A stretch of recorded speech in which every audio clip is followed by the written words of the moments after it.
रियासत भर में 10वीं जमात तक के हाई स्कूल खुलने से एक दिन पहले जो हिजाब की वजह से बंद कर दिए गए थे, दोबारा खुलने से कर्नाटक वजीर आला बसवराज बोम्मई ने इतवार के रोज इस एतमाद का इजहार किया कि अमन और हालात मामूल पर आएंगे।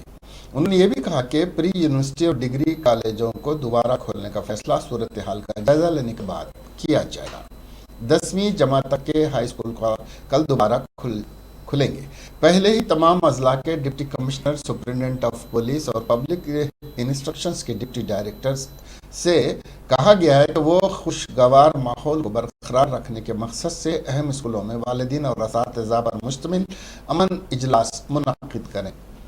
मुझे यकीन है कि स्कूल पुरअमन तरीके से काम करेंगे, बोम्मई ने कहा। यहाँ नामा निगरों से बेंगलुरु में बात करते हैं उन्होंने कहा कि वजारत तालीम से कहा गया है कि वो प्री यूनिवर्सिटी और डिग्री कॉलेजों को दोबारा खोलने के हवाले से सूरत हाल का जायजा लेने के बाद रिपोर्ट पेश करें। इस तशख़ीस की बुनियाद पर एक मीटिंग होगी और फैसला लिया जाएगा।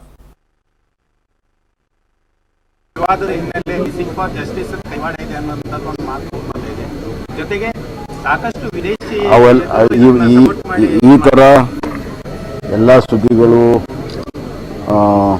ಸೋಷಿಯಲ್ ಮೀಡಿಯಾದಲ್ಲಿ ಮತ್ತು ಮೀಡಿಯಾದಲ್ಲಿ ಬರ್ತಾ ಇರೋದು ನಮ್ಮ ಅಧಿಕಾರಿಗಳು ಗಮನಿಸ್ತಾರೆ ಮತ್ತು ಅವ್ರದ್ದೇ ಆದಂಥ ಮಾಹಿತಿಯನ್ನು ಕೂಡ ಅವರು ಕಲೆ ಹಾಕ್ತಾರೆ. ನನ್ನ ಮುಂದೆ ಇರುವಂಥದ್ದು ಈಗ ಪ್ರಥಮ ಕರ್ತವ್ಯ ಶಾಲಾ ಕಾಲೇಜುಗಳನ್ನು ಮೊದಲಿದ್ದ ಸ್ಥಿತಿಗೆ ಸೌಹಾರ್ದತೆಯ ಭಾವನೆಯಲ್ಲಿ ಶಾಂತಿಯುತವಾಗಿ ಮಕ್ಕಳು ವಿದ್ಯಾರ್ಜನೆಯನ್ನು ಮಾಡಬೇಕು.